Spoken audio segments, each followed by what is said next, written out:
Welcome back to the Big 12 Wrestling Championships here in Ames. The Oklahoma State Cowboys well on their way to a fourth Big 12 title, looking for a fourth straight NCAA title, and John Smith talks about what it takes to do that. I feel like over the last 10 days since our last regular season dual meet that I've seen a change in our team. I've seen the little things that make a difference. I've seen them starting to come out. And maybe it took postseason play to bring that out in them. But I like what I see in our training. Well, John Smith trying to do something that hasn't been done at Oklahoma State since Ed Gallagher, way back, 4 straight national titles. And here at 149, Zack Esposito from Oklahoma State, Matt Storniolo of Oklahoma. Esposito, the defending NCAA champion, has beaten Storniolo 5 times over the past 2 years. Most of them have not been extremely close, 12-4 and 4-0 this year. But Storniolo is the master of funk. He does a lot of funky little things. He'll try rollovers and high flyers, and if you're not careful, he's a non-traditionalist, whereas Esposito's the more classic style of wrestler, and you got to be careful or Storniolo can catch you in something. There's a great low single by Esposito and a dive through by Storniolo. But Esposito does get the 2. Esposito ranked only 3rd this year because he has 3 losses. 21-3. Storniolo 23-3. Storniolo an All-American in his own right, finishing 7th last year. His freshman year he spent at Penn State. He's a State College product. Right there in Penn State country. Won the 30 matches as a freshman, didn't place in the NCAA tournament, but then transferred to Oklahoma. And now Esposito releases Storniolo to make it 2-1. But you really have to watch it with Matt, especially when you're down on the mat or in any kind of an odd position. He will just suddenly roll through and try some high-risk roll and try to reverse you to your back or whatever, depending whether you're neutral or top or bottom. But causes people to be a little cautious sometimes because they're not sure what he's going to do. Zack Esposito from Three Bridges, New Jersey, a product of Blair Academy. Powerful, but it was a nice inside trip by Esposito, and boy, that was textbook, and it's 4-1 after that takedown, and that was about as good as it gets, just like you draw it up. Esposito, NCAA runner-up 2 years ago, champion last year. Has struggled this year with 2 losses to Dustin Schlater, the precocious freshman from Minnesota, and also lost to senior Ty Eustace of Iowa. But in control here, 4-1, and we say in control as much as you can be in control wrestling Storniolo. Now you hear some of the wrestlers who are the favorites say that they wish that, like Ben Askren, for example, wishes that his opponents would be more aggressive. Well, with Storniolo, I guess you don't worry about that if you're wrestling him, but you know that he's going to be aggressive in sort of a wild and crazy way at times. Well, here's a Granby roll by Storniolo, and he'll reach and grab the leg and turn in, and there's a nice job. He's almost out. And trying for a reverse even on Esposito. Still driving, and there's the reverse. See, Storniolo, nice Granby roll right into a reverse. Esposito probably should have given up that. He probably should have given that position up a little earlier. There's the inside trip. Esposito locks the leg and drives into him, and that's one of his good moves. It's a good low single. Lateral drop even. Inside trip, high crotch. Esposito has about all the takedown moves you would want. Let's see what Storniolo can do on top. Esposito is generally very hard to ride, and he's very good at reversing people. There's Storniolo, though, traps the arm, and he's got Esposito in a near fall situation, and Storniolo, as we said, a little funky trip, had the wrist locked, tripped him down, and he's going to get the near fall and take the lead right here. And there it is with the near fall by Esposito. And I'm pretty sure in their 6 matches, that's the first time after the 3-point near fall that Storniolo's ever led Esposito. Scores this year were 12-4 and 4-0 in the duels, the Bedlam matchups. Here comes Esposito right back, trying to come over the top and reverse. Storniolo hanging on for dear life. Still technically riding, and he does avoid giving up the escape, so that's a nice job by Storniolo to maintain control. It's 6-4 after the first. fun first period. Watch this move right here.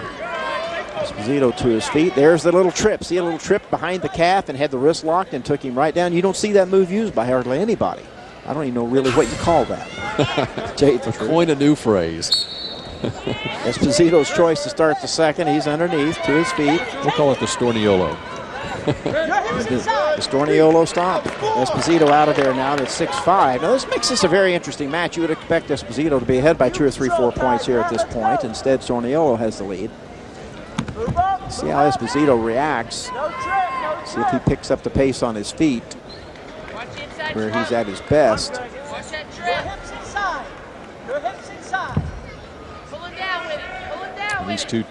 These two battled last year in the finals. Esposito was a 10-4 winner. And there's a nice shot by Esposito, gets the leg and takes Storniolo down. So now it's 7-6 Esposito.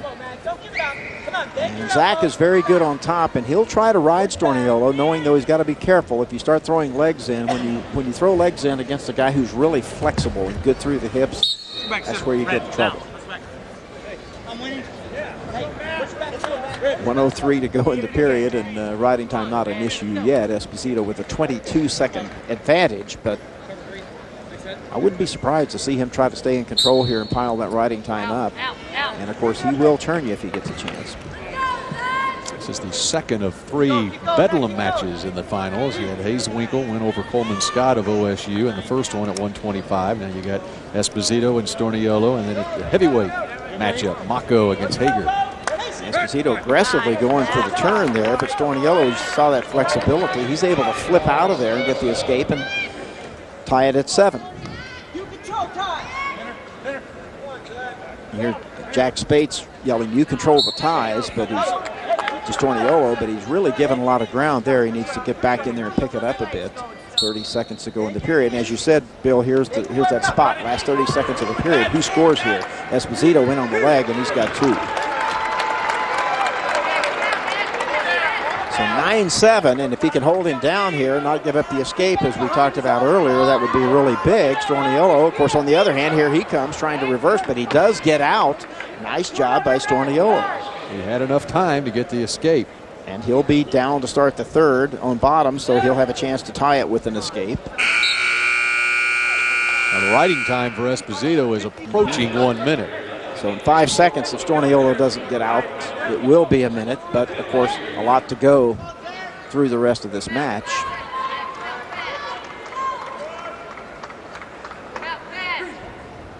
Entertaining match, though, when you got 9-8 after 2 periods. A lot of points on the board, and Storniolo's never going to wrestle a boring match. He's always going to be doing stuff. Esposito trips and drives him back down. Nice control, and, of course, he builds that riding time up well over a minute now. But you've got to be careful with the funky little roll moves from underneath that Storniolo does. You can get in trouble.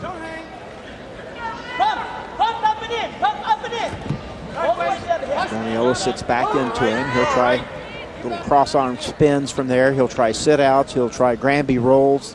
Whatever he thinks might go. Here we go, 4-point stance. He'll do dive-throughs back through the legs of the offensive man. Esposito runs him off there with 1:16 to go and has the riding time built up pretty well now to 1:39.